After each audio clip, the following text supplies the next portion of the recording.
Bonjour tout le monde, bienvenue à notre émission. Le Doc Mayou et José libre et sans tabou en ce mercredi 3 février. Bonjour Doc. José, bon matin. Bon matin, les abonnés, chers spectateurs. Vous savez, on va discourir encore longtemps sur la liberté. À partir du moment où un des plus grands médias de la province, via un chroniqueur senior, croit que le premier ministre nous donne un peu plus de liberté, c'est évident que le mot liberté n'est pas compris.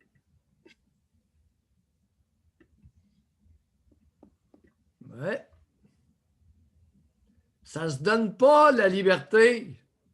Il n'a pas compris ça, le chroniqueur, un chroniqueur senior dans la presse plus. François Legault nous donne un peu plus de liberté. Non, ça ne se donne pas. Ça se prend. C'est un pouvoir d'agir sans contrainte que possède un individu ou un groupe. Tu ne peux pas donner le pouvoir d'agir sans contrainte à quelqu'un. Tu ne peux pas donner l'autonomie à quelqu'un. Je te donne ton autonomie. Allô?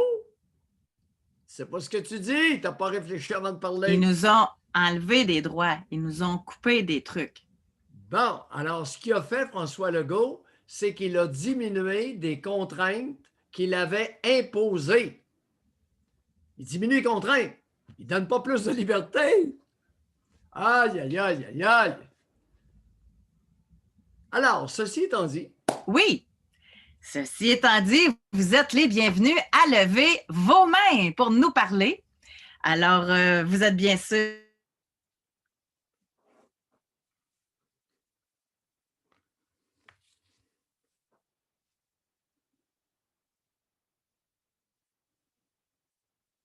les bienvenus. Vous activez Alexis 007 qui est là. Alors, bonjour Alexis. Bonjour. Vous pouvez. Oui, excellent. Alexis. Oui. Moi, j'appellerais aujourd'hui principalement pour parler un petit peu des réactions. Parce que moi, je vais commencer par le début. J'ai une petite fille de 2 ans avec ma conjointe. Oui. Et puis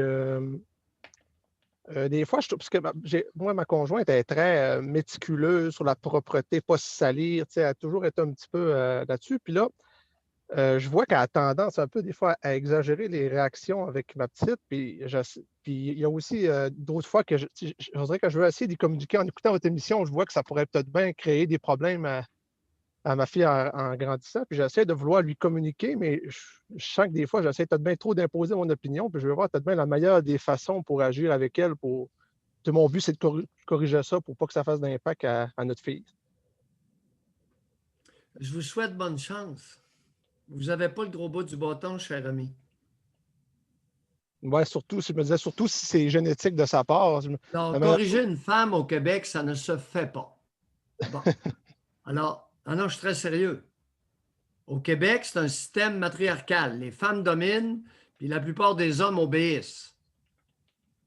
Alors, corriger une femme, ça ne se fait pas.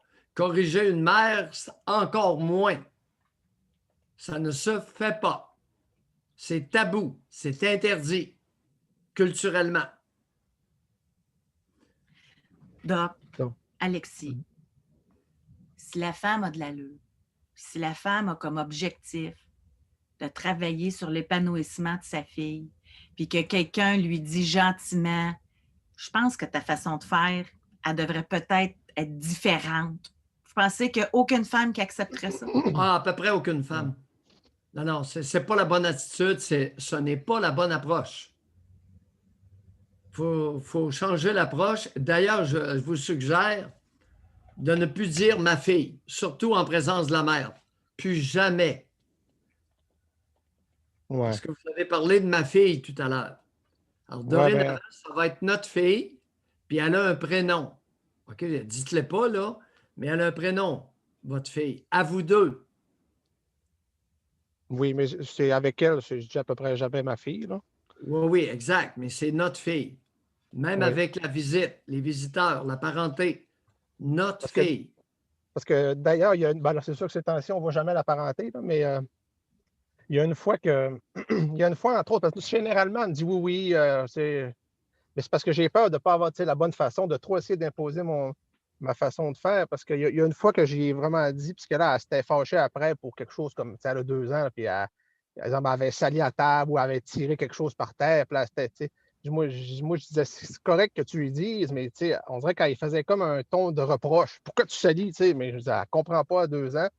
Puis là, j'ai peut-être bien été rough un peu, puis là, elle s'est mise à partir dans la chambre, puis elle s'est mise à pleurer, puis elle trouvait que, Voilà. comme si je n'étais pas Vous solidaire avez- avec elle. Non, Fait non, que là, je vous me avez suis dit, raté votre coup. c'est ça, je Alors me ça, suis dit, je c'est me un suis pas pris de exemple la de bonne coup raté. manière. Par contre, vous allez devenir plus attentif à elle et plus affectueux, graduellement, si elle est capable de le prendre. Ouais, Alors, ben, vous moi, allez augmenter vos marques d'affection envers la mère. ben, d'ailleurs, j'ai commencé à le faire suite à vos écoutes. Je me dis, j'ai écoulé un bain, j'ai fait des petits massages, mais en même temps, moi, je suis allé la voir, puis je lui ai dit Bon. que je lui ai dit que tu sais, peut-être que j'avais été trop rough, mais mon but, c'était vraiment le développement de notre fille. Non, Non, non, arrêtez de. Non, non, un homme, ça ne rentre pas à quatre pattes. Alors, les histoires de s'excuser, là. Non, non, vous avez tenté une intervention, ça n'a pas été, vous n'avez pas d'excuses à lui offrir. Bon, l'intention était louable. ouais, ben, j'ai même pas dit, c'est vrai, j'ai pas dit que je m'excusais. J'ai dit que mon but, c'était pas d'être rough. Que j'avais peut-être été rough, mais que mon but, c'était pas d'être rough, c'était Non, le non, non, non. développement de notre fille. Non, alors, on va redoubler, on va mettre l'accent sur l'affection. OK. Et après 4 mois, vous nous rappelez pour partager avec nous vos observations après 4 mois d'augmentation de votre attention et de votre affection envers votre conjoint. D'accord? Oui, d'accord. Mais puis Parfait, là, je comprends. bye. Ben, juste dernière chose, je comprends au point de vue de l'affection, mais autrement dit, au point de vue des interventions, quand je décèle les choses comme ça, je fais rien. C'est ça, je comprends. Alexis, ça va être Oui, pire. OK. Son niveau de frustration va augmenter, puis elle va se défouler sur le bébé. Vous l'avez vu? Oui. Là, ça va mal aller, là. On ne fait pas ça. Un homme, un père ne corrige pas la bonne femme. Ça ne se fait pas au Québec. C'est contre-productif. Que ceux qui ne sont pas d'accord avec moi appellent et m'enguirlandent ce matin. Moi, Mais j'aimerais ça. C'est à cause que, mais mettons, moi, j'aurais justement un argument par rapport à ça, c'est que j'ai appelé par le passé, puis ma mère, on avait conclu que ma mère me châterait, puis vous aviez reproché à mon père de ne pas y avoir dit « Hey, c'est là que la poulie ». Fait que vous sous-entendiez qu'il devait intervenir. Ben oui, lorsque vous étiez assez vieux, assez âgé, et Oui, qu'il ouais, c'est ça. acceptait de se voir épaissir les poignets. Correct? OK. Bye. Bye.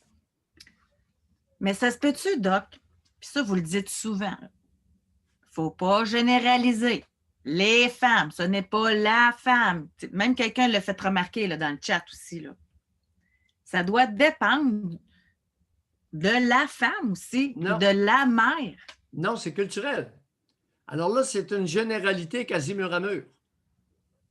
Un père ne corrige pas les attitudes parentales de la mère. Ça ne se fait pas culturellement au Québec à cause de la grande atmosphère matriarcale qui règne. Ça ne se fait pas. Mais admettons qu'on enlève le mot « corriger ». Admettons que tu es en train de souper le soir avec ta petite coupe de vin, là, puis les enfants ne sont pas là, puis que tu jases. Là. Puis là, que tu dis que tu as écouté l'émission, que tu as écouté... puis ça serait peut-être le fun d'essayer telle façon de faire, etc. Non, ça ne passe pas encore. Non. Non. Mesdames, faites-vous aller. Ça me tente de me faire engueuler le matin. Y en a-tu qui... Là, je vois qu'il y a des gens qui ont levé la main. Y en a-tu que c'est pour réagir aux propos du doc? Si c'est le cas, je vais vous donner le passé droit tout de suite. Mais sinon, on va continuer avec d'autres sujets. Mais j'aurais aimé ça qu'il y en ait qui interviennent. Engueulez-moi! Traitez-moi de nom. Pourquoi vous êtes engueulé? Ça pourrait être préciser la pensée. Tu sais, comme quelqu'un dit, donc l'homme ne doit pas intervenir jamais. Yeah, comme là, Stéphane, pas du tout d'accord avec le doc. Levez la main. Non, non, je parle des femmes. Là. Les sacs à gosses, là, on vous connaît. Maintenant, mesdames, c'est vous qui êtes visées. Non, non. Les commentaires de pseudo-mâles, là.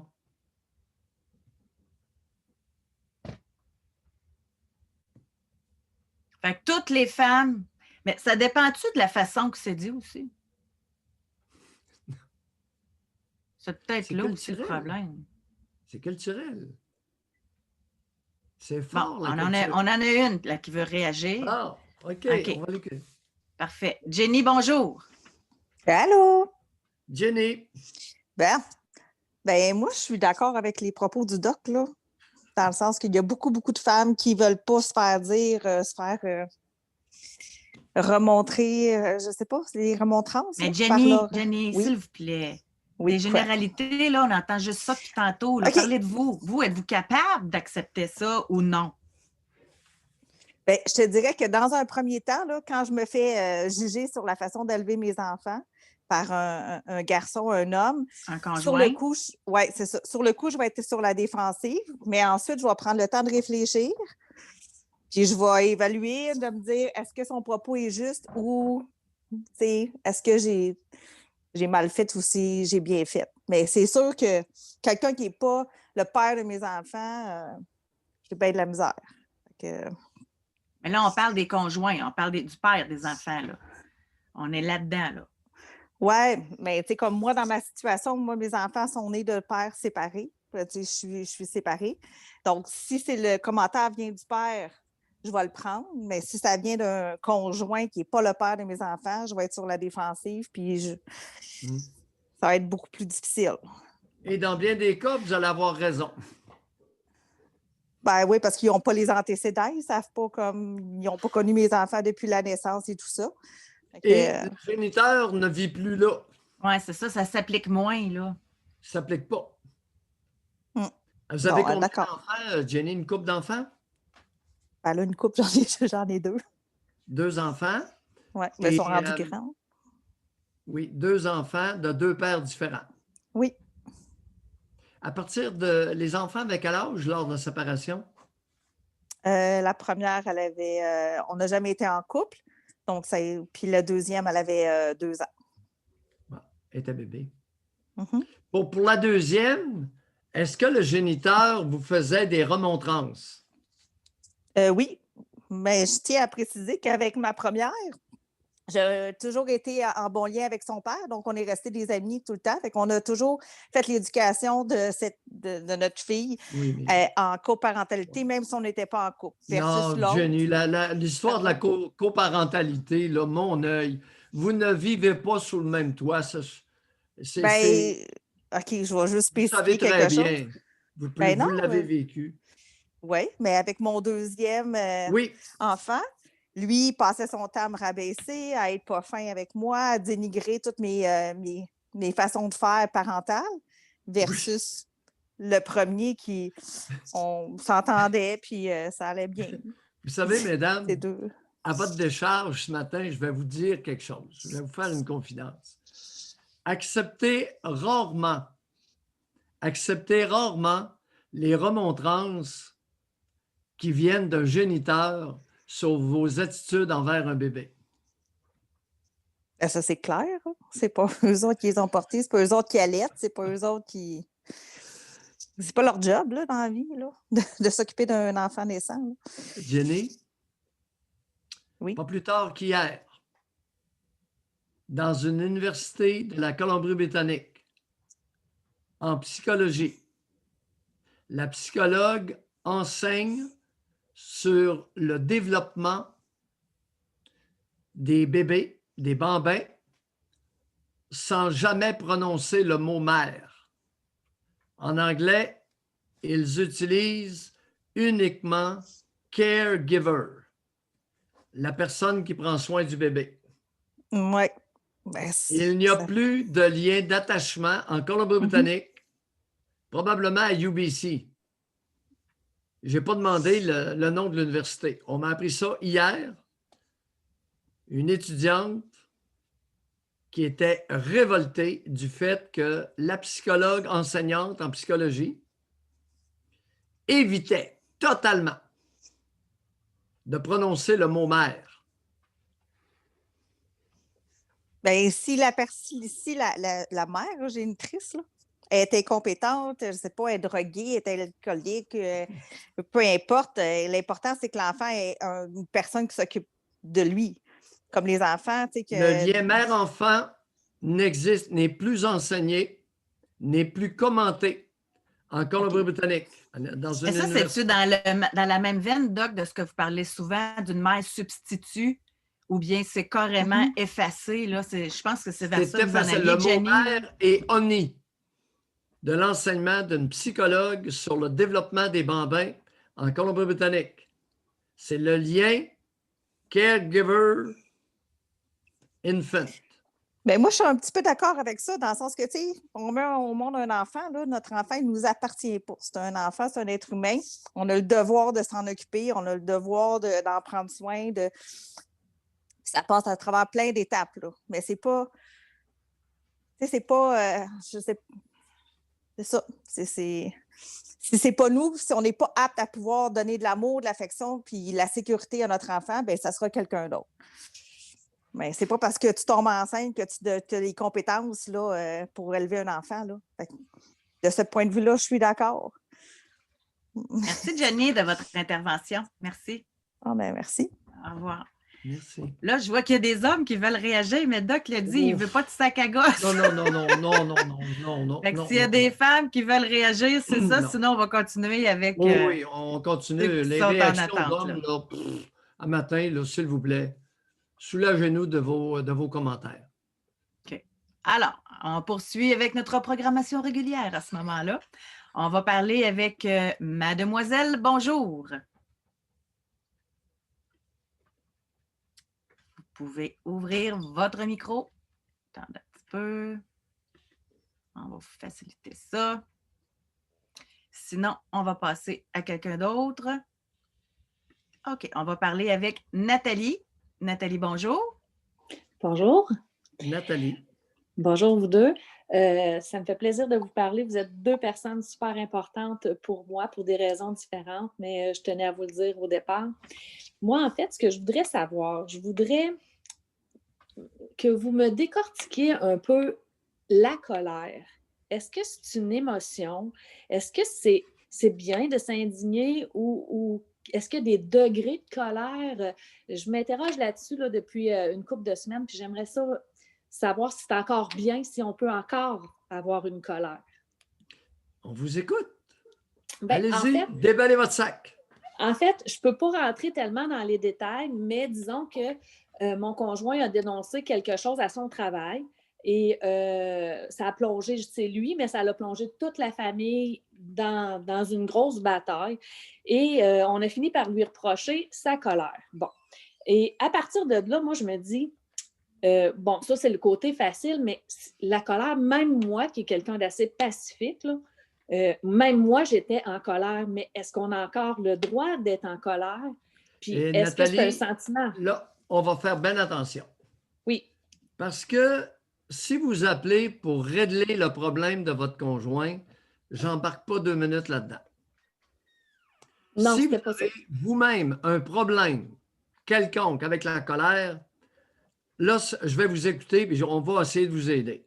Mais votre conjoint, il appellera.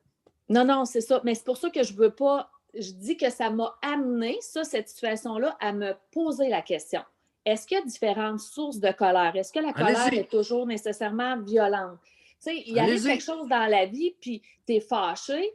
Est-ce que c'est bien de l'exprimer? Parce que moi, j'ai des enfants aussi, j'ai une fille. Est-ce qu'elle a le droit de s'indigner? Moi, je pense que oui, mais jusqu'à quel niveau qu'on peut le faire pour que ça reste dans l'acceptable? C'est un peu ça, là, que c'est sûr, c'est pas une colère à pitcher les choses sur les murs, mais de s'indigner contre des choses, de le dire, jusqu'à quel niveau? C'est-tu dans le ton? Parlez-nous de votre accueil de la colère de votre fille. Ah ben ça, moi, je trouve que c'est normal qu'elle ait des indignations, qu'elle soit en colère en ce moment avec la COVID, puis l'école, puis tout ça. Elle me le dit, qu'est-ce qu'elle n'aime pas, puis moi, je l'accueille. mais c'est au niveau, tu sais, mettons comme la nôtre, au Oh, niveau non, attendez un peu, j'aurais dû préciser. Oui, allez-y. Parlez-nous de l'accueil de la colère de votre fille envers vous. La colère de ma fille envers moi, ben j'ai pas d'exemple où est-ce que qu'elle a été en colère envers moi, là. J'ai pas de... Ouais. Quel âge a-t-elle? Elle a 15 ans. Ouais, une fille de 15 ans qui n'a jamais exprimé aucune colère envers sa mère. Sa mère n'arrive pas à se souvenir d'un exemple. Envers moi, non. J'ai pas d'exemple de colère. Qu'est-ce qui se passe? Ben, je pense que on a un beau dialogue. Quand elle a quelque chose à m'exprimer, elle me l'exprime. Elle n'a pas besoin de se rendre jusqu'à la colère pour que je l'écoute. Ouais. Moi, c'est ce qui me vient. Comment là, la colère de votre fille a été reçue par son géniteur lorsqu'elle était plus jeune? C'est pas un enfant colérique, mais c'était bien accueilli. J'ai pas d'exemple. Je dirais que c'est plutôt l'inverse. C'est quand mon conjoint est en colère, surtout dans la dernière année, ça venait plus l'affecter elle.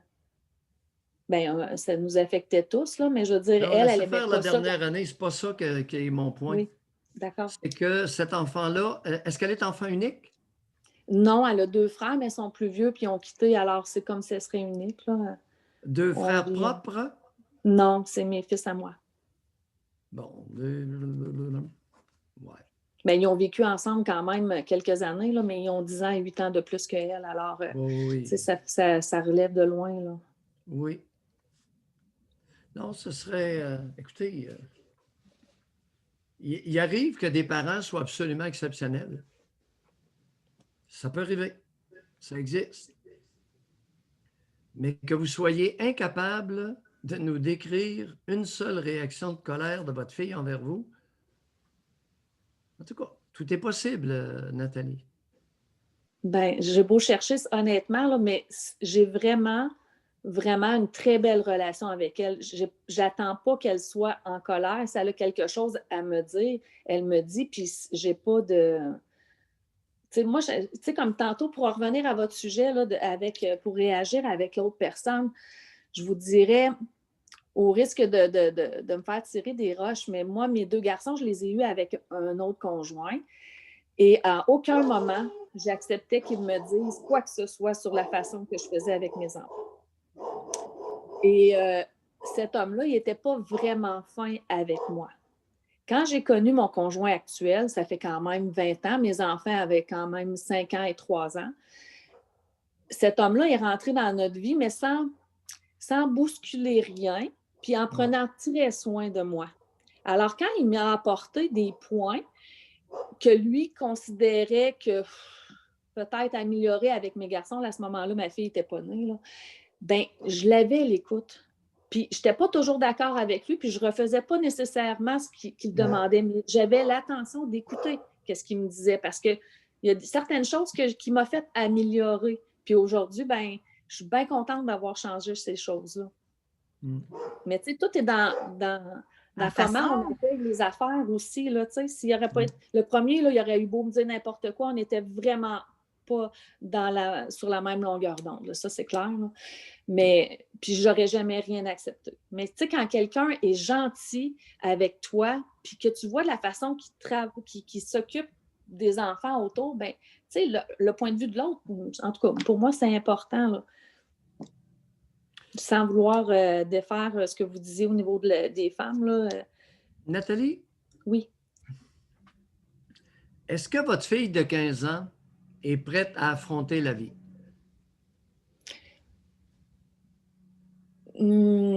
Sur certaines choses, oui. Sur d'autres, peut-être pas encore, mais ça s'en vient. On essaie, en tout cas, moi, j'essaie beaucoup de lui donner les outils pour que, contrairement, ça, c'est bien ce que vous me posez comme question-là, parce que mes 2 garçons que j'étais portée à leur donner moins de responsabilités, à vouloir plus les garder. Je ne sais pas pourquoi je faisais ça, mais ma fille, c'est tout l'inverse. On dirait que je suis en train de lui donner beaucoup plus de choses pour qu'elle puisse sortir et les prendre ses propres responsabilités, là, aussi niaiseux, là, je vais vous donner un exemple ben nounoun, là. La chambre.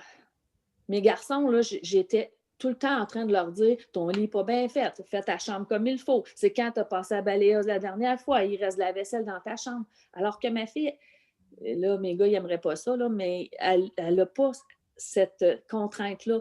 Elle a la responsabilité beaucoup plus de ces choses.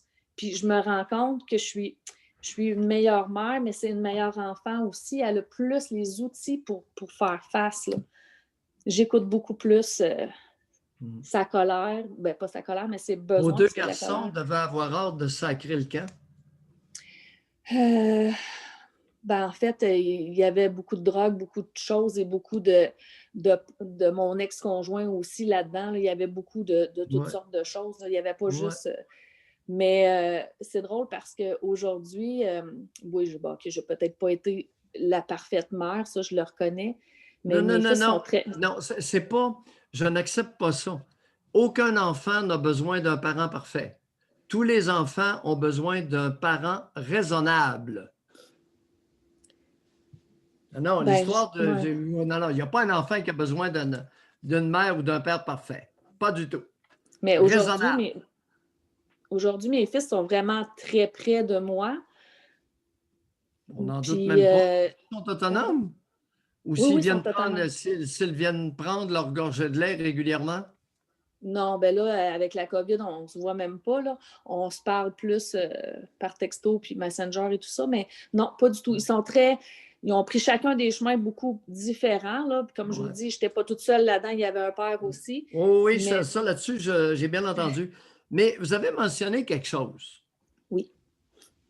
Avec ma fille, je n'attends pas qu'elle soit en colère. Non, je l'écoute beaucoup plus. Je l'ai écrit, puis je l'ai souligné. Oui. Où en est-elle rendue dans son apprentissage aux frustrations? Je vous dirais qu'elle l'exprime bien, mais des frustrations, elle n'en a pas eu tant. Là, je vous dirais, là, elle a 15 ans. Mais là, elle en a beaucoup à cause de la COVID, à cause de l'école, à cause de ses notes qui descendent, à cause qu'elle ne peut pas voir ses amis. Bon, tout ça, elle les exprime beaucoup mieux parce qu'avant, si elle en avait des frustrations au niveau de l'école, j'en entendais jamais. J'entendais souvent, par contre, des choses... Où est-elle rendue dans sa capacité d'encaisser des frustrations?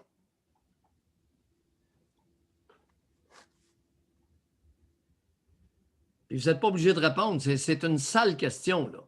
Bien, je pense que je ne l'ai même pas, la réponse. Je vous dirais qu'elle est en apprentissage. Ouais. Sur un chiffre de 1 à 10, 1 étant à peu près aucune capacité d'encaisser les frustrations et 9 étant une capacité très élevée d'encaisser les frustrations. À quel niveau... Oui, allez-y. À quel niveau la soutiriez-vous? Moi, je la mettrais à un gros 7,5. Juste le fait qu'elle puisse me les dire, ces frustrations. Nathalie? Oui. Discussion et vous nous rappelez. Avec elle? Ben oui, pas avec le chien. Avec elle. D'aborder ça de front, là, tu sais. Oui. Écoutez, elle a 15 ans. C'est une échelle de 1 à 10. Vous la situez à 7. J'aimerais ça entendre, elle. À quel niveau elle se situe? Et vous nous rappelez. Es-tu capable, vous pensez qu'à 15 ans, elle est capable de s'analyser pour savoir ça? Non, c'est une idiote. Non, elle n'est pas capable. Écoutez, 15 ans, c'est une cervelle d'oiseau. Voyons, elle n'est pas capable. Écoute, mais en 2021, une fille de 15 ans n'est pas capable d'évaluer sa capacité de tolérer frustration, de les encaisser. Voyons! Mais où c'est que tu es rendu à matin, 2021? En tout cas, avec tout ce qu'on vit en ce moment, là, surtout les jeunes, en tout cas, parce que pour moi, là, tout va quand même bien, mais pour ces jeunes-là, ils vont avoir travaillé leur capacité de choses qu'ils n'ont pas aimées. Là, ça, c'est clair. C'est très noble comme propos, mais je ne le sais pas. On va voir, on verra l'usage. Mais Nathalie, Oui, oubliez-nous pas. certain. Là, je Vous aurez un recommence à moment travailler. avec Je vais elle. vous écouter en différé, mais à un moment donné, je rappellerai si on revient en confinement. Oh oui! Prenez un break. Pendant un break, là, puis on vous prendra en priorité. Mission, vous appellerez ça mission commandée. Anne-Josée, qu'est-ce que tu en penses? C'est parfait, ça, Nathalie.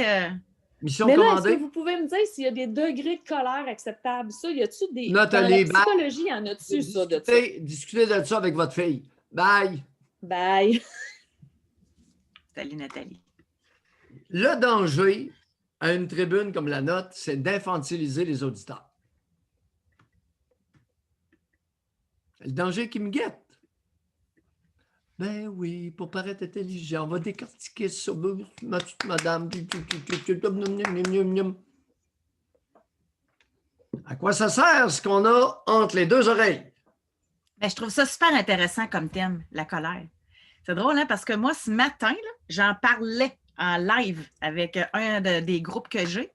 Puis je disais qu'on a tellement été conditionnés qu'on n'a pas le droit de se fâcher, on n'a pas le droit d'être en colère. C'est pas beau une petite fille qui se fâche, c'est pas beau qu'à un moment donné, on ne sait plus comment être en colère, c'est tout pogné en dedans, puis quand ça sort tout croche. Puis on dirait que, surtout pour les femmes, on n'a pas le droit d'être en colère. C'est pas beau de la colère. Tu sais, c'est vrai, je pense que c'est très féminin comme problème. Je comprends.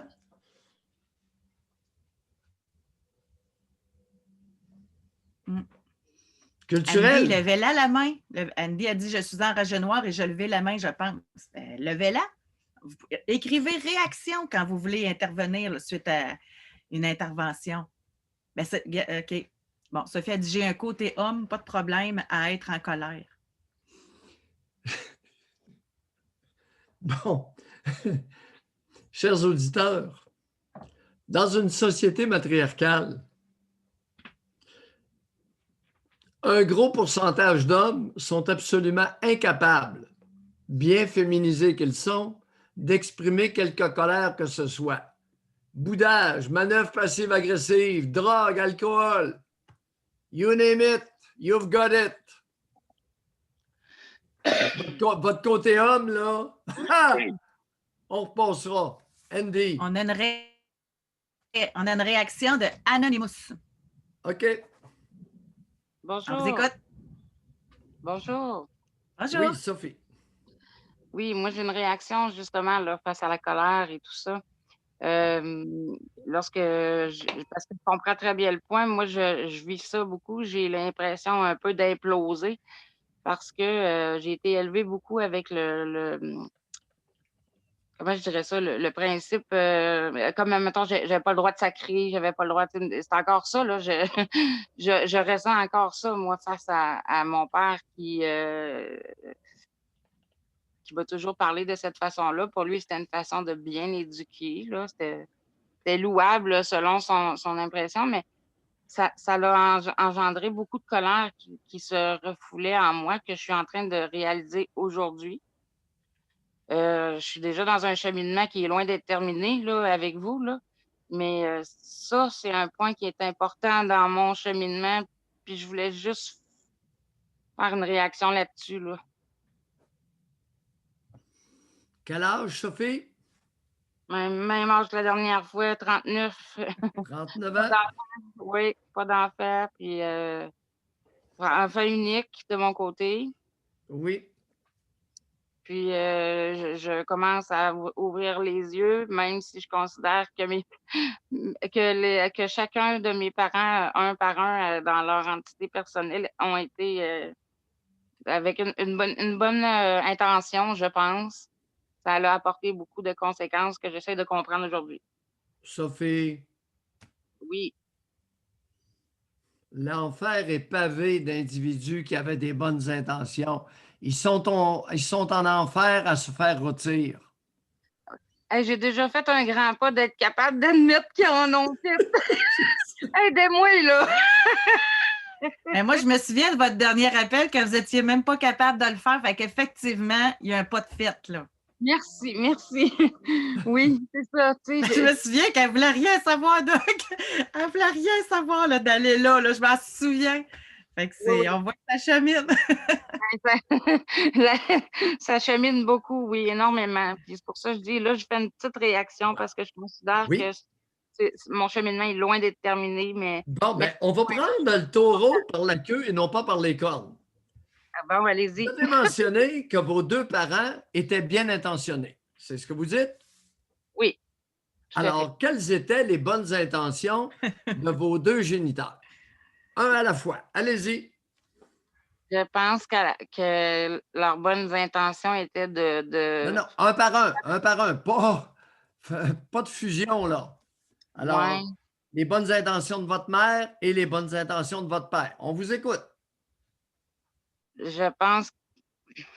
Ma mère, je pense qu'elle avait la bonne intention de reproduire une famille comme elle avait connu, une grosse famille, puis elle n'a pas pu faire ça.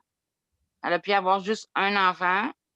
À partir de là, je pense que ça l'a beaucoup blessée dans son histoire à elle de ne pas réussir à avoir d'enfant. Et quand elle a réussi à en avoir un, puis aussi j'ai été prématurée. En tout cas, ça l'a impliqué qu'elle a vécu une extrême difficulté au niveau de réussir à tomber enceinte, tout simplement, là. Puis après ça a créé une espèce de surprotection que je trouvais normale. Puis j'avais l'impression de comprendre ça. J'avais l'impression de le comprendre depuis très jeune. Je vous en avais déjà parlé. Mais finalement, vous m'avez fait comprendre que ça ne se pouvait pas que je comprenne ça à cet âge-là. Donc, je pense que de la façon que ma mère m'apportait les choses, de la façon que ma mère m'a toujours raconté les choses, je pense que c'était louable dans le sens qu'elle voulait m'expliquer pourquoi elle était comme ça. Moi, je pense que c'était louable de mon côté que je voulais essayer de comprendre. Mais je pense malgré tout qu'aujourd'hui, à l'âge que j'avais, c'était pas adapté que j'aille à comprendre ça. Bon. Alors, la bonne femme a raté le bateau en termes d'adapter sa conduite à vous et à votre développement. Oui. Mais dites-vous, elle était bien intentionnée. mais elle a manqué le bateau. Ouais, la bonne femme s'est souciée d'elle en premier et elle vous a oublié dans le processus. C'est très louable comme intention, n'est-ce pas? Mais non, c'est sûr que ce que vous venez de dire, non, je trouve pas ça louable. Mais c'est pas ce que j'ai ressenti, moi, qu'elle se mettait en premier. C'est ce que vous me dites, je vais l'étudier, là. Mais c'est pas ce que moi, j'ai ressenti. OK. Le bonhomme, maintenant. Oui, le bonhomme, c'était un appui total envers la conjointe. Lui, il démarrait son entreprise. Fait qu'il était pas mal là-dedans. Puis, il était présent extrêmement pour ma mère avant que j'arrive, là, tout ça. Puis, à partir du moment où j'étais là, il était présent aussi. Mais c'était pas... c'était un père qui était présent. Puis qui était là quand j'en avais besoin, mais il se mêlait pas vraiment de... C'était plutôt s'il y avait quelque chose qui marchait pas, là, je pouvais entendre « Attends que ton père arrive à soir », bon ben, il y avait une grosse voix, mais il était pas méchant, c'est tout.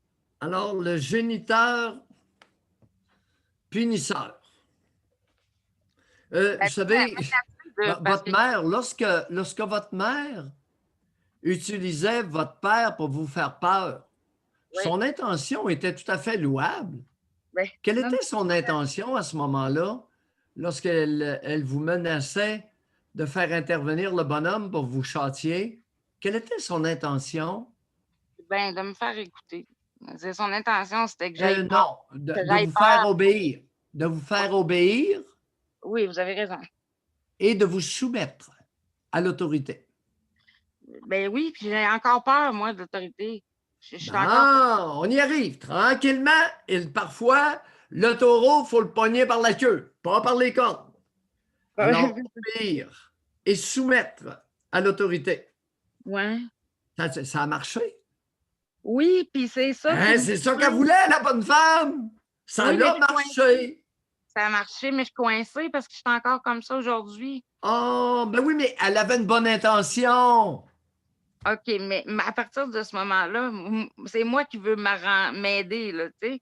OK, j'ai une question. Est-ce que vous pensez que c'est nécessaire que j'implique cette personne-là pour aller mieux? Est-ce que c'est nécessaire que j'en parle avec elle ou je peux réussir à m'auto-réparer sans aller briser leur vie à eux? Depuis quand que quelqu'un qui a massacré le bolide va être utile pour le réparer? Racontez-moi ça, vous. Bon, ben parfait. C'est bien parfait, ça fait mon affaire. Bye. Merci. Bonne journée. Bye-bye. Quelqu'un cause un grand dégât, ouais, tu vas nous aider à tout réparer ça. Est-ce que c'est une bonne idée en général? Non. Réaction. On a Mademoiselle, bonjour. Allô? Est-ce que vous m'entendez, là? Oui, très bien. Moi, j'ai appelé ce matin, justement, puis mon sujet tournait autour de la colère. Alors, ça devient aussi une réaction, je dirais. J'ai un problème avec un conjoint hyper colérique depuis plusieurs années. Puis, on a un petit garçon qui est autiste. Puis, à force de m'éduquer sur le sujet depuis qu'on a eu le diagnostic, ben, je vois beaucoup de traits de mon conjoint. Puis, je sais que vous, M. Mailloux, vous avez de l'expérience avec l'autisme. Puis, je voulais savoir si ça arrivait souvent que finalement, on pouvait se rendre compte que le papa, dans le fond, était passablement peut-être autiste lui aussi, mais que dans le fond, ça l'a passé outre de. Oh non. On va arrêter en quelque part avec ces histoires-là. Votre fils autiste, à quel âge? 6 ans. Bon. Léger, modéré, sévère comme autisme? Léger. C'est-à-dire, il est rendu au niveau développement, si on le compare à un enfant normal. Il est rendu à quel âge? Il se développe super bien, là. Moi, je l'ai pris en charge très tôt, puis Sophie, c'est plus. Oui. Sophie, Ben, il est rendu par rapport à un enfant normal. Pardon? Oui, il fait son âge. Il fait son âge. Bon, il est en première année, il est capable de lire, il écrit. Ben là, il y a maternelle, oui. Il est en maternelle. Puis il est très, très allumé, très, très curieux, très intelligent, là. Il est bon dans plein de choses, là. Ben oui, mais l'autisme, qui l'a diagnostiqué autiste, s'il est normal? Ben, il est normal. Ben, je veux dire, son plus gros problème, c'est vraiment les interactions sociales. Fait que s'il est avec moi, si on fait des choses un à un ou avec une éducatrice, il va vraiment donner sa pleine capacité. Mais là, s'il se retrouve en groupe, ben là, il cesse de fonctionner, en fait. Comme? Qu'est-ce que vous voulez dire par là? Il cesse de fonctionner? Il fait du mutisme. OK. Alors, il peut ne pas parler de la journée à personne. Il ne voudra pas coopérer aux activités de groupe. Il va préférer être tout seul dans son coin. Là. C'est nouveau ou ça a toujours été? Ça a toujours été. Non, ça a toujours été. Et il apprend normalement, malgré ça? Oui. OK. Intéressant. Mais moi, je suis très impliquée. Là. Je m'occupe beaucoup de lui. Je fais beaucoup de choses avec lui selon ses intérêts. C'est pas ce que je vous demande. On essaie de cerner le niveau de gravité. Bon. Alors, il y a quelqu'un qui l'a évalué puis qui vous a dit que c'est un enfant autiste ou c'est vous qui avez mis le diagnostic? D'une neuropsychologue. Neuropsychologue. OK. Ouais. Et votre conjoint est hypercolérique. Qu'est-ce que ça vient faire avec l'autisme? Ben, je ne sais pas si c'est... À force de voir notre enfant, ben, il se revoit beaucoup, lui, quand il était petit. Puis, tu sais, il y a vraiment beaucoup de la difficulté à gérer ses émotions, à gérer des bruits ambiants. Fait que, tu sais, il y a plein de petits détails qui reviennent que, à la longue, je me demande si, dans le fond, les excès de colère, c'était pas justement sa sensibilité à tout son environnement qui vient l'agresser. Puis, une année, ben là, il explose, puis il n'y a comme plus aucun contrôle, un peu comme quand mon fils fait des crises, là. Vous avez, les deux, vous êtes dans quel groupe d'âge? Quel âge avez-vous, Sophie? Début trentaine. Début trentaine. Et votre conjoint aussi? Oui, mi-trentaine, oui. Mi-trentaine. J'aimerais ça aller plus loin sur la colère de votre conjoint. C'est-tu de la colère envers vous, envers l'enfant, envers... c'est quel genre de colère? Envers moi, beaucoup. Moi, j'ai un fils plus vieux aussi qui est d'une autre union. Fait que ça va être envers mon fils depuis qui est un peu plus vieux et qui est plus adolescent et non enfant. Puis ça peut être aussi envers ses parents. Tu sais, c'est vraiment envers les gens qu'ils se sentent à l'aise envers eux. Puis... C'est bien embêtant, cette histoire-là. Hyper colérique, ça veut dire quoi pour vous? Est-ce qu'il casse des affaires, distribue des claques à la gueule, frappe? Il peut frapper dans le mur, il va crier très fort. C'est sûr qu'il a un physique, une voix super imposante. Intimidation un petit peu. De parler proche du visage fort, essayer de faire peur. Puis des fois, c'est pour des niaiseries. Là. Ça fait combien d'années que vous vivez avec lui? 9 ans. Est-ce que vous en avez peur? J'ai déjà eu peur, puis moi, j'ai essayé de l'aider, tout ça, puis à la longue, ben là, moi, j'ai mis mon pied à terre. Là. J'ai plus peur. C'est-à-dire? Avant, mettons, quand il faisait des colères, ben je disais rien, je fermais, j'attendais que l'orage passe, tandis que là, je lui dis que c'est inacceptable de sortir de la pièce, sortir de la maison, je l'ai mis au pied du mur. Il est allé en thérapie aussi pour essayer de comprendre. Ça fait de son temps. Ça l'aide au début, les premières semaines, puis le mauvais comportement revient toujours, en fait. Là. Oui. Puis les plus jeunes enfants... Est-ce qu'il était comme ça? Est-ce qu'il était comme ça lorsque vous l'avez connu? Oui, mais ça a pris un petit temps avant que ça sorte. Ça a pris le petit temps, était combien de mois? Ça a pris 1 an à peu près.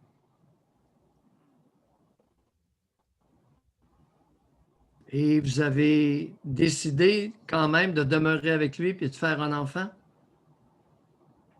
Oui. Racontez.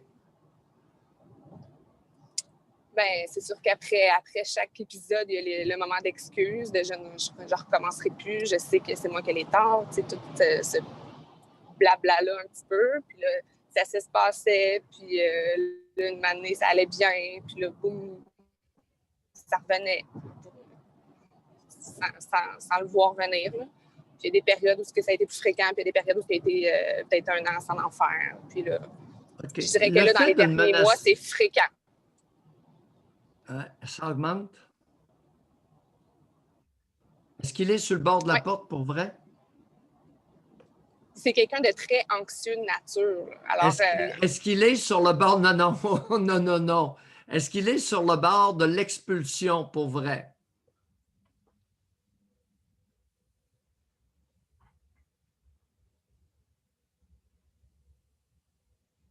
Vous n'êtes pas obligé de répondre. Fait que c'est difficile dans ce temps-là de... Je pense que ça a coupé, on a manqué le punch. Est-ce qu'il est sur le bord de l'expulsion? Pour vrai, vous n'êtes pas obligé de répondre à ça, là. Mais vous pouvez. Ben, il y a des jours que oui, puis il y a des jours que non.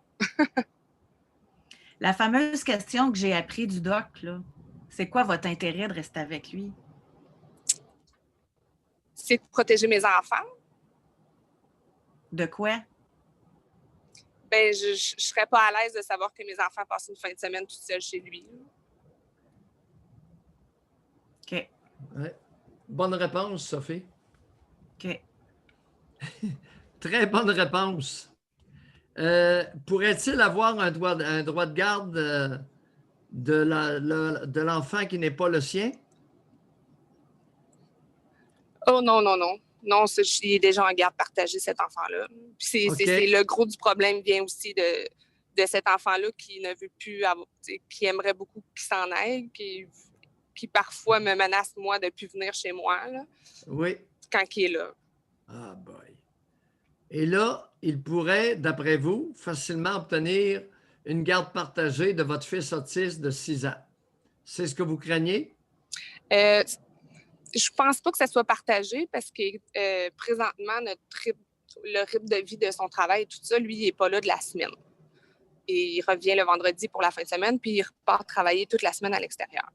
Fait que c'est sûr que c'est moi qui aurais la garde à temps plein. Attendez un peu. Oh, tout. Allez pas trop vite. Ouais. Est-ce qu'il pourrait obtenir mes une garde enfants voudraient partagée? Est-ce qu'il pourrait obtenir une garde partagée et le confier à quelqu'un d'autre? Exemple, sa mère. J'ai eu cette discussion-là avec sa mère parce qu'on est très proches. Là. Je me suis beaucoup confiée à elle parce qu'elle le connaît bien. Puis elle vit un peu ça aussi avec ses parents, vit ses excès de colère aussi. Là. Puis c'est sûr qu'elle me dit qu'elle ne prendrait pas son bord. Elle ne lui donnerait pas d'aide. Sophie, mais je sais que mes enfants ne voudraient pas y aller. Quel est le pourcentage de femmes sur un point aussi important que celui-là diraient la vérité au Québec? Pas beaucoup. Oui, pas beaucoup. Parce que c'est sûr que j'ai appris dans le passé qu'on ne connaît jamais assez bien une personne non plus. Tant qu'il n'y a pas une situation qui arrive. C'est très délicat. C'est très délicat. Soyez prudente. Vous êtes une personne articulée, manifestement avec un bon quotient intellectuel. Soyez prudente. Vous anticipez et vous êtes légitimé d'anticiper ce que vous anticipez. Bye, Sophie. Bye, merci.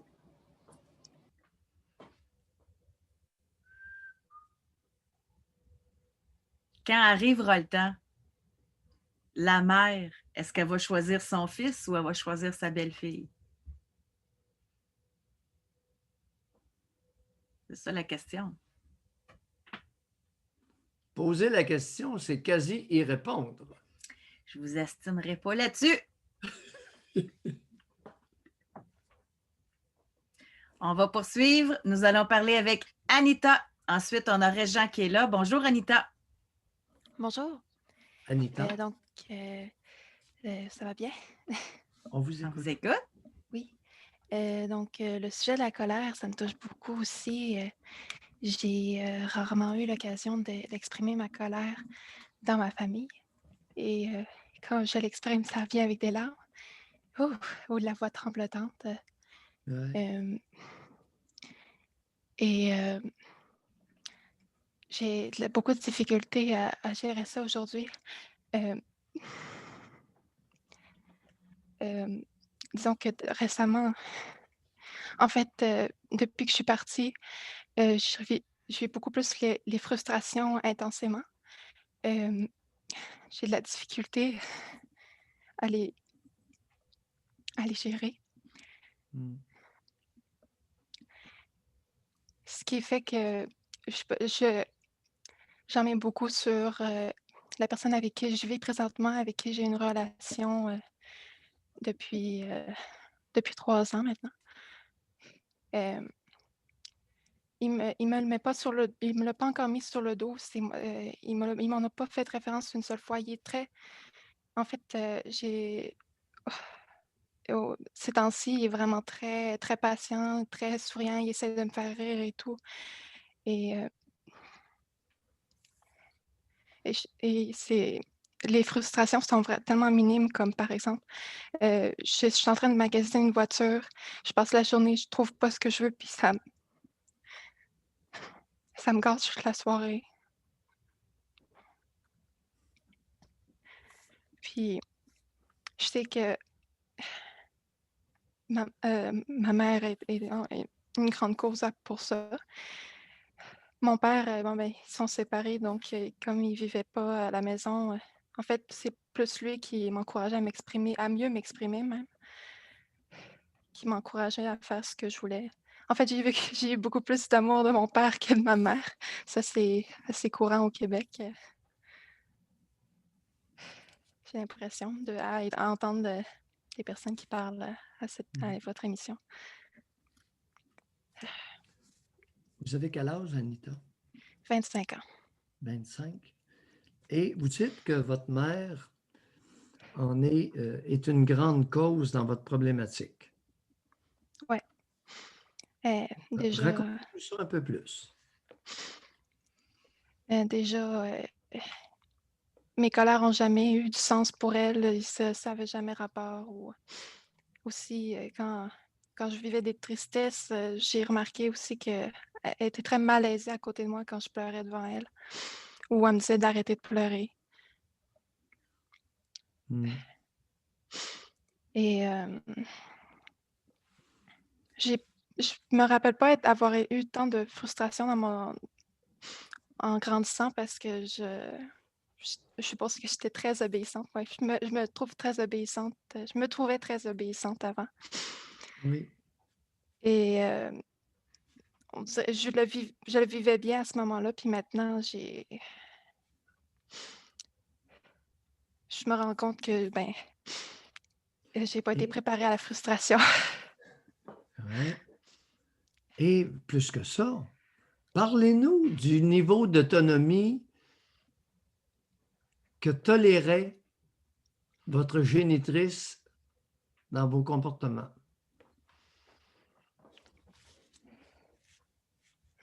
C'est une bonne question.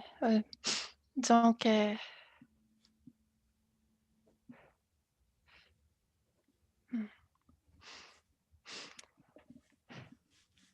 c'était très limité.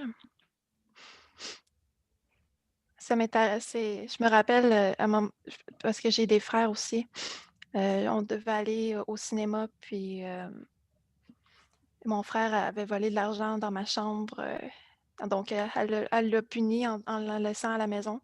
M'a amené au cinéma. Elle se sentait trop mal pour laisser mon frère à la maison. Fait qu'elle est retournée à la maison et m'a laissé seule au cinéma.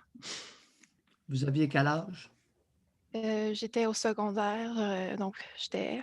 Je me rappelle pas exactement. Je devais avoir plus de 16 ans. Peut-être avant même. 15 ans, 16 ans, probablement, ouais. Et comment vous vous êtes senti seul dans un cinéma à 16 ans?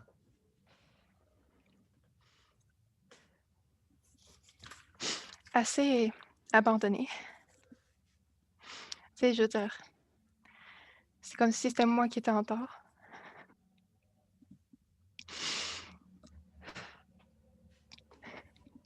Ouais, vous ne l'avez pas eu facile. Non. Surtout que c'est pas mon vrai frère, c'est mon demi-frère. Oui, c'est le demi-frère en plus. Ouais. Oui, mais elle l'aimait, Anita. Ouais. Elle l'aimait beaucoup. Beaucoup, beaucoup, encore aujourd'hui. Il était beau? C'est un beau jeune homme? Oui, un beau jeune homme. Oh, on peut la comprendre. C'est une fille. Hein? Ouais. Donc, souvent, elle m'a aussi... je m'en suis pas rendu compte tout seul. C'est mon conjoint qui m'en a parlé, mais elle me ridiculise devant les invités. Par exemple, je lui dis que je fais quelque chose de pas correct selon elle, mais à mon souvenir, c'est elle qui m'a dit de le faire. Mettons, la manière de faire la vaisselle. Puis, oh non, j'ai jamais dit ça. Je sais pas pourquoi tu dis ça. Ouais. Ah, elle fait un peu de judaïsme. C'est un peu une Judas. Ouais. Elle renie ses propos. Oui, pas mal, ouais. Un petit côté hypocrite, la bonne femme. Ah, très hypocrite, très hypocrite. J'allais dire légèrement. Vous m'avez arraché l'épithète de la bouche. C'est justement, elle, c'est moi qui vous a dit qu'elle souhaitait se marier avec mon beau-père alors qu'il couche dans des chambres séparées. Très, elle a ses raisons. Elle a ses raisons. Ouais. N'est-ce pas? Ouais. Alors, elle est peut-être un peu opportuniste. Hypocrite, opportuniste. Est-ce qu'il est possible que ce soit une femme qui se soit reproduite avec une liste de défauts et de torts importante? Oui, puis je les ai pas encore tous découverts. Ouais, tranquillement. Ouais.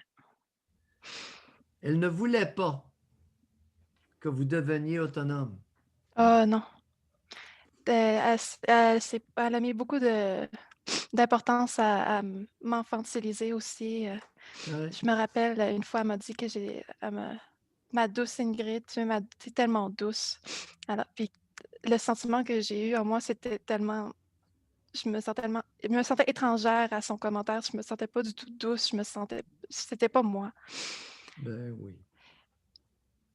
Même chose au cégep. J'ai eu Mais un. n'est-ce Oui. pas le rêve de la plupart des mères canadiennes françaises d'avoir une fillette qui est obéissante et s'écrase? Et de plus en plus, le rêve d'un paquet de géniteurs, de jeunes géniteurs canadiens-français.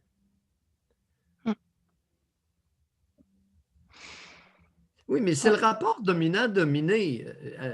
Anita, je profite de l'opportunité. Écoutez, tant que vous allez tolérer le rapport dominant-dominé dans les relations conjugales et dans les relations parents-enfants, on s'en va nulle part. Vous êtes tellement représentative, vous n'avez même pas idée. Puis On le bonhomme, valorise lui, ça, pour c'est bien ça qui est le paraître, pire. oui, t'es obéissant. On valorise Première de ça. classe. Ah, elle est fine, elle écoute. Oui, elle est fine, elle. Elle écoute au doigt et à l'œil. Elle obéit au doigt et à l'œil. Elle s'écrase. C'est drôle parce que maintenant que j'ai quitté le nid familial, je me sens pas du tout obéissante ou gentille.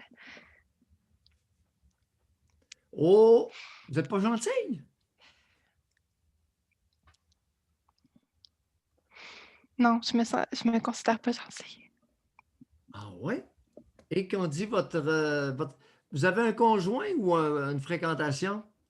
On peut dire conjoint vu qu'on vit dans le même appartement. Ouais, je le considère comme un conjoint. Attendez, là, votre hésitation me Mais me dormez-vous rend dans la même chambre? suspicieux. Oui. On parle beaucoup. J'ai beaucoup de difficultés. Je lui parlais beaucoup, mais dernièrement, j'ai juste l'impression que c'est des frustrations qui sont pas, qui devraient pas être là. Oui, mais attendez un peu, là. C'est drôle comme. C'est drôle comme vous attirez mon Ouais. attention, là. Fréquence des relations sexuelles. Une fois par semaine, une fois par mois. Quel âge qu'il a, le bonhomme? 25 ans aussi. Mais à sa défense, j'ai beaucoup de problèmes avec mon beau-père et mon père aussi. Ce qui a affecté pas mal parce que j'ai eu 2 relations, celle que j'ai présentement et mon ex, puis c'était aussi Oui. une fois par semaine, une fois par mois. Fait que j'ai pas souvent d'appétit sexuel. Êtes-vous orgasmique ou si vous ne savez pas qu'est-ce que c'est encore? J'ai déjà eu des orgasmes, mais je suis pas capable d'avoir d'orgasme par pénétration. Puis des fois, mes orgasmes sont assez légers, donc c'est quasiment pas des orgasmes. Ouais.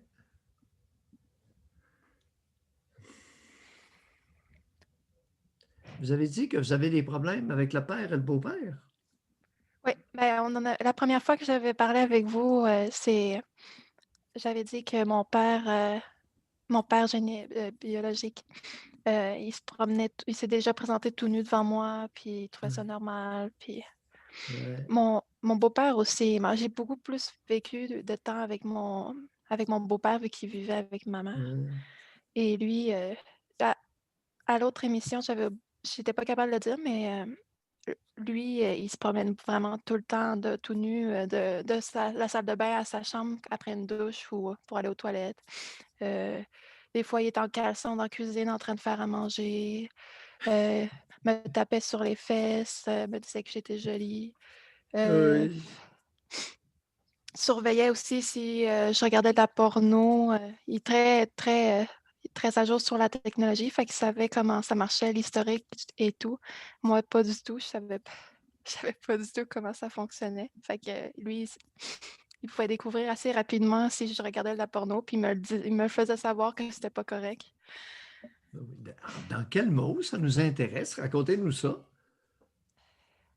Il me disait Ingrid, pardon, Anita. Oui. Ouf, je me fais des coups.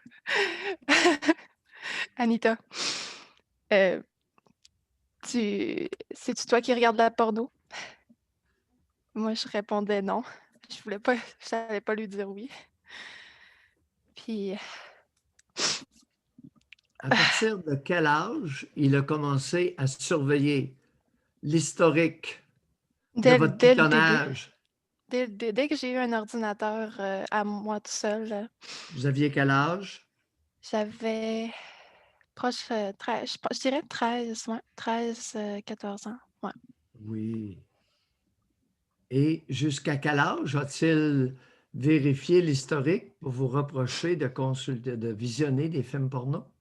Jusqu'à ce que je sache comment utiliser un historique, je dirais. De l'effacer. Ouais. Je dirais presque 16, 17 ans. Je pense que quand j'ai eu ma première relation. Ouais. Est-ce qu'il a su? Est-ce qu'il a été informé que vous aviez eu une première relation sexuelle? Ben, il savait que je sortais avec quelqu'un, que j'avais une relation, que mon petit ami. Oui. Mais il n'a pas su quand est-ce que j'ai eu une relation sexuelle avec lui. Mais je me rappelle que quand j'ai commencé, avant même de sortir avec ma première relation, il me faisait des commentaires tu le trouves-tu cute, lui? Puis ça te tente-tu de sortir avec? Puis quand j'ai commencé à avoir ma première relation, il me faisait des commentaires aussi sur le sexe. Puis je me rappelle plus exactement. Je pense qu'à un moment donné, il m'a dit puis entre toi et ton chum, ça va-tu bien le sexe? Ouais, je pense qu'il m'a dit ça une fois. Devant votre mère ou en l'absence de votre mère? Devant ma mère. Oh! Et elle, sa réaction? Ben voyons, puis il a tapé. Sur une petite tape, genre, il prenait ça en joke, là. Non, je pense que je me rappelle plus. Soit je me mélange de situations, mais à mon souvenir, elle s'est énervée, puis elle a dit voyons, ça pas à toi de dire ça. Fais pas à t'intéresser à ça. Je me semble qu'elle s'était vexée, mais elle s'est pas. Je pense qu'elle cherchait plus une occasion pour se disputer avec parce que ça arrivait souvent. Alors, à 13 ans, chers auditeurs, est-ce qu'il est du rôle d'un beau-père de surveiller l'historique de visionnement érotique de sa belle-fille de 13-14 ans?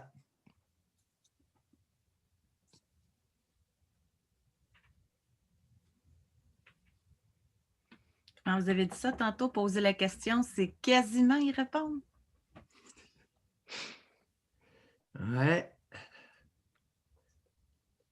D'après vous, avez-vous idée combien de temps avant le premier reproche, il vérifiait dans l'ordinateur l'historique de vos consultations sur Internet?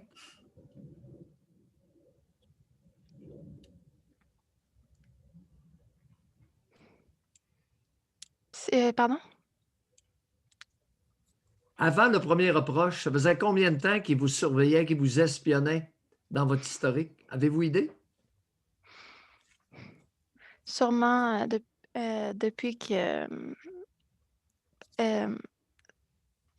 c'est un peu gênant de raconter ça, mais quand j'étais encore plus jeune, on avait un ordinateur familial et ça m'est arrivé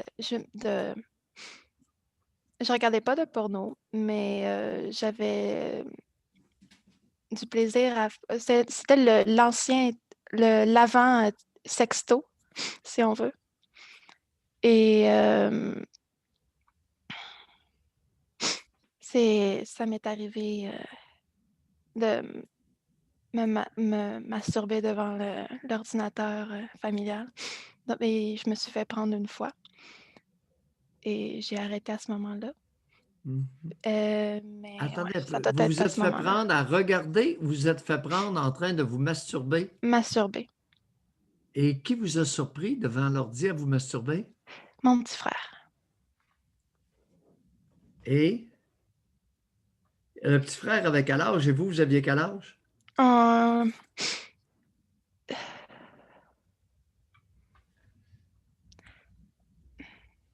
J'ai de la difficulté à situer ça À peu exactement. près, à Je peu devais près. savoir. Bon, c'est sûr, je savais écrire, j'avais l'accès à l'ordinateur, donc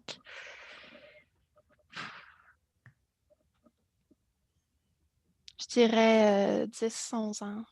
10-11 ans. Et votre frère avait quel âge? Plus vieux ou plus jeune? Plus jeune d'1 an. Plus jeune d'1 an, il y avait 9 ans à peu près environ. Ouais, Et quelle a été 9-10 ans. sa réaction? Qu'est-ce qui est arrivé? Il l'a dit à ma mère. Oui, et? Il l'a crié dans toute la maison aussi en disant que. Donc, puis En à moi de disant quoi? dire. Je suis pas sûre s'il a dit Ingrid. Anita. Je devrais arrêter de dire mon nom. Anita dit se masturbe en criant ça dans la maison. Oui, mais vous étiez toute nue. Comment ça s'est passé, la séance de masturbation devant l'ordi pour que le J'étais jeune de habillée. 9 ans. Pardon? J'étais habillée, j'avais ma main dans le pantalon. Et comment il savait que vous vous masturbiez? Une fillette, une jeune fille, une fillette peut avoir la main dans les culottes, puis so what? Comment il a su ça que vous étiez en train de vous masturber, lui? Disons qu'on. Ça va, ce serait vraiment chez mon père. Parce que chez mon père, on n'avait pas vraiment de limite sur les films qu'on pouvait regarder. Donc, souvent, on avait des films pour adultes. Puis, je me rappelle aussi qu'il y avait des bandes dessinées Alors, des votre bandes frère de dessinées, 9 ans a présumé que vous étiez en train de vous masturber. Ouais. Puis Mais là, je il a suis pas sûre alerté c'est tout le vraiment. monde. Ouais. Anita se masturbe, il connaissait toute la patente, là. Ouais. C'était une atmosphère de transgression entretenue. Ouais. Parce que vous auriez très bien pu avoir la main dans vos petites culottes pour. C'est pas écrit dans votre visage que vous êtes en train de vous masturber, là. Alors, chez votre père, 9-10 ans, film érotique, bande dessinée érotique, c'est ça que vous nous dites? Ouais. C'était cultivé chez le bonhomme. Ouais. Et il faisait pas attention à ses affaires, vraiment. Quand il m'a vu que je les lisais, il les a enlevés, mais ça.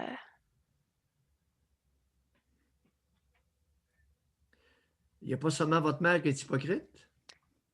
Ouais. Lequel des deux est le plus hypocrite? Avez-vous idée? Je considère encore ma mère comme la plus hypocrite, mais Ouh, j'ai votre jamais parlé de ça à mon géniteur, là. Je l'ai jamais confronté. Vous savez, votre beau-père, lui, s'intéressait à vous. C'était ouvert. Ouais. Mais votre père laissait traîner des films érotiques, bandes dessinées érotiques.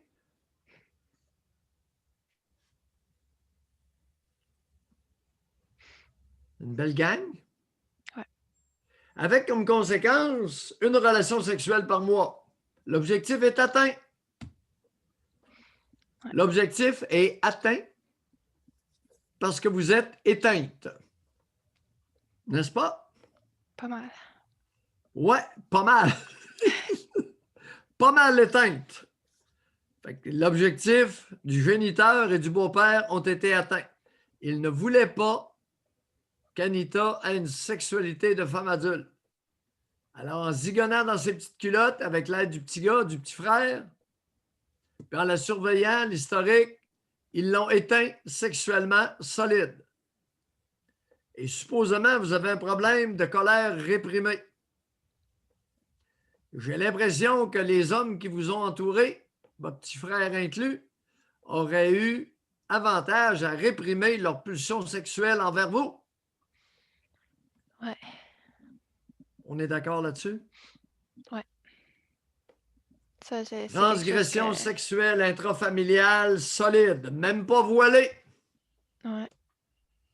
Moi, même avec mon frère, j'ai jamais eu d'attouchement ou quoi que ce soit, mais tu sais, comme il y a eu, je me rappelle qu'on s'est déjà dit quand on était enfant qu'on allait se marier, là, puis on était très jeunes. On dormait dans la même chambre pendant. Ouais. Ouais. Je sais maintenant que c'est à cause de ça.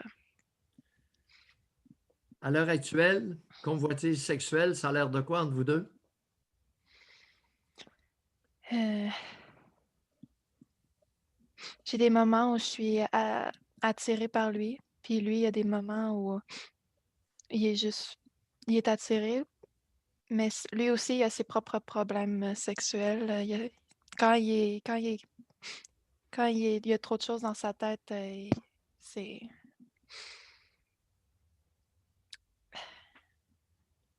il est capable de bander, mais il n'y a pas de plaisir.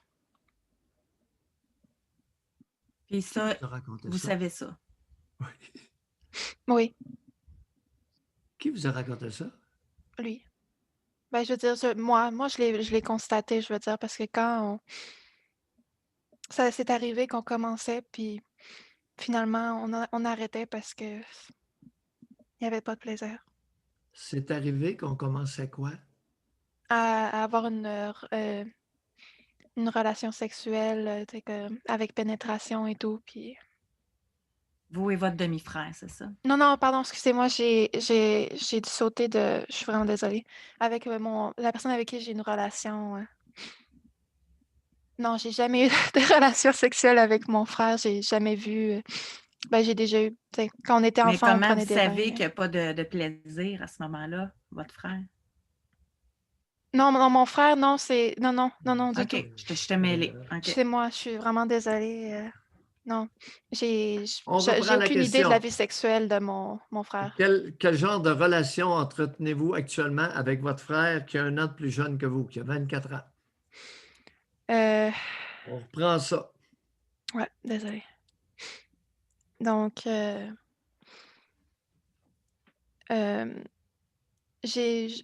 l'évite. Je l'évite, mais puis lui, il vient me voir, il vient me parler, puis je ne l'ai pas confronté là-dessus. Là. J'ai pas encore décidé si je coupais le pont ou pas. Pourquoi vous l'évitez? Ce n'est pas un jugement de ma part. Là. Je veux juste savoir qu'est-ce qui est derrière le phénomène d'évitement. Ça me rappelle beaucoup ma famille. Donc, il y a le fait aussi que lui, il est autiste. Et donc, j'ai beaucoup de difficultés à lui faire comprendre des fois, par exemple, d'arrêter de me dire je t'aime ou de me câliner, puis des choses comme ça. Autisme léger, modéré, sévère. Léger. En Est-ce fait, qu'il est fonctionnel? Pardon? Pendant longtemps, on pensait qu'il était dysphasique, mais Oui, c'est la même chose. Alors, revenons. Est-ce qu'il est autonome? Est-ce qu'il est... Plus ou moins, oui. Il est Est-ce que... autonome. Présentement, oui. Ça dépend sur quel sujet, parce que disons que ma mère et mon beau-père et mon père aussi vont l'aider beaucoup, par exemple, pas financièrement, mais dans ses études ou dans ses décisions par rapport plus législatives, plus. OK. Mais il vit en appartement. Il vous dit qu'il vous aime. Oui, comme mon père aussi. Oui. Et qu'est-ce qu'il veut dire par là? Quel comportement déploie-t-il envers vous?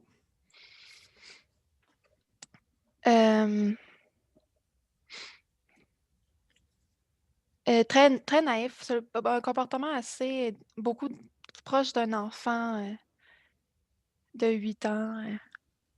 Est-ce qu'il réagit si vous avez une robe décolletée?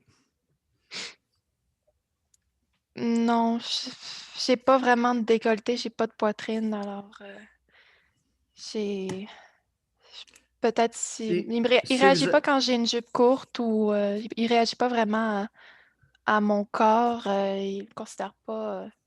Je crois pas qu'il le considère sexuellement. OK. J'ai pas l'impression qu'il est attiré sexuellement, là, mais OK. non. Ouf, c'est toute qu'une histoire, Anita. Mm.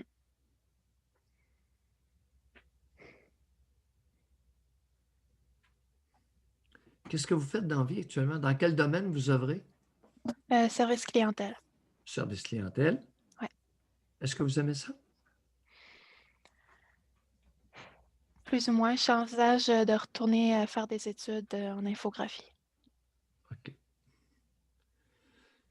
Service à la clientèle, beaucoup de relations. Relation, Beaucoup de relations interpersonnelles. Lorsque les clients s'impatientent après vous, comment vous trouvez ça? ça, ça dépend des jours. Il y a des jours où je gère bien, mais le plus souvent, Oui. surtout quand je suis pris au dépourvu, ça m'est arrivé, ben, je tremble, puis Oui. Il y a des clients qui sont drôlement agressifs. Oui, ça m'est arrivé au début de la Oui. pandémie, ouais. Oui. Est-ce que ça vous arrive de pleurer au travail ou... Oui, ça m'est déjà arrivé. Oui. Surtout une journée, j'ai pas eu de confrontation avec des clients ou quoi que ce soit, mais j'avais tellement de sautes d'humeur que j'ai juste dû m'en aller en pleurs. Ouais. Vous savez, autant d'adultes, si peu d'enfants. Vous avez une mère, un beau-père, un père, un frère. Ma grand-mère aussi avait déjà vécu à la maison. Ouais. Ceux que j'ai énumérés ont tous été nuisibles, n'est-ce pas? Ouais. La grand-mère, est-ce qu'elle a été utile ou c'est nuisible elle aussi? De ce que je me souviens, c'est elle qui m'a fourni le plus d'amour que j'avais besoin.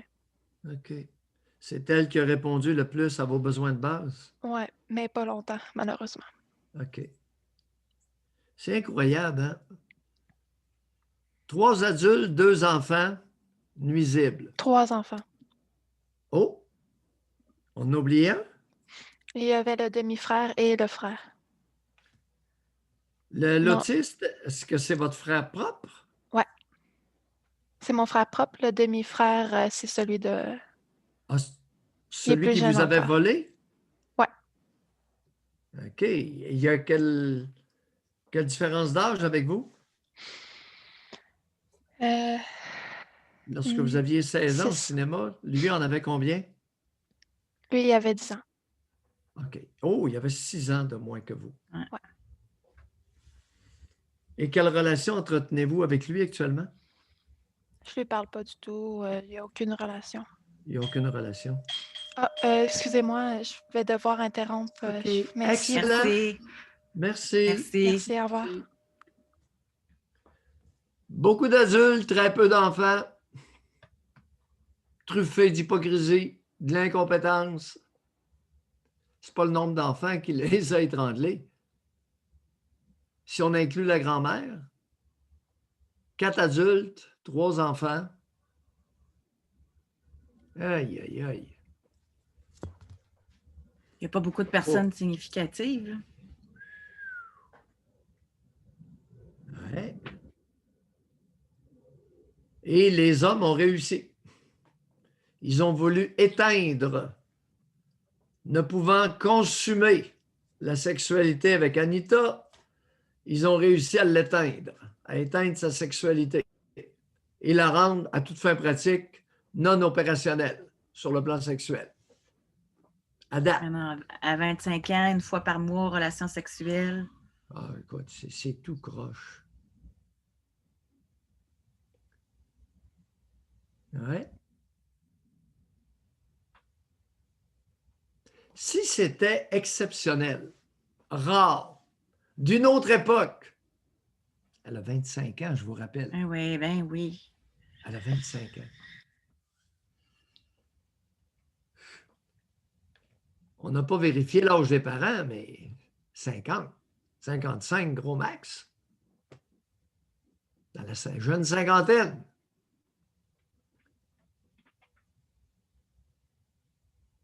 Ça ne s'est pas forcé trop fort. Puis on a sexualisé le tout. Transgression sexuelle intrafamiliale. Ça veut dire faire du bisounage sexuel à l'intérieur de la famille. Le bisounage sexuel, c'était avec ceux avec qui on n'est pas parents. Et ça vaut aussi pour les beaux-pères. Mais ça, c'est tellement intéressant comme appel parce que c'est du concret, là. Ceux qui sont à l'écoute puis qui ont des ados à la maison, vous voyez l'effet que ça fait sur une jeune adolescente devenue adulte. On a vraiment là, la corrélation. Là. On a le geste, la façon d'être. Voici le résultat à l'âge adulte. C'est un portrait. Là. C'est... De l'enseignement pertinent concernant les dangers, la contre-production de la transgression sexuelle intrafamiliale. Ouais. Le bonhomme, il laisse traîner ses films porno puis des bandes dessinées érotiques. Oh, il est négligent. Non. Il n'est pas négligent. Il le laissait traîner pour Anita. Le petit garçon s'amusait, lui, à surveiller tout ça. C'était voulu. Ouais. Il y a des êtres humains qui sont de sales hypocrites. Et qui sont maintenant dénoncés, Doc, sur notre tribune. Définitivement. Puis on va continuer. Exact. Parce que c'est répandu, c'est pas mur à mur, mais c'est répandu, les amis. C'est répandu. Il y a des gens qui n'auront pas eu l'occasion de parler aujourd'hui, faute de temps. Je vous invite demain à lever la main dès le début de l'émission. Ça nous fera plaisir, évidemment, de vous parler. Oui. Merci encore de votre confiance, tout le monde. Merci ceux qui appellent. C'est vous qui faites l'émission. Merci, Doc. Et on se retrouve demain. Oui. Bye bye, à demain.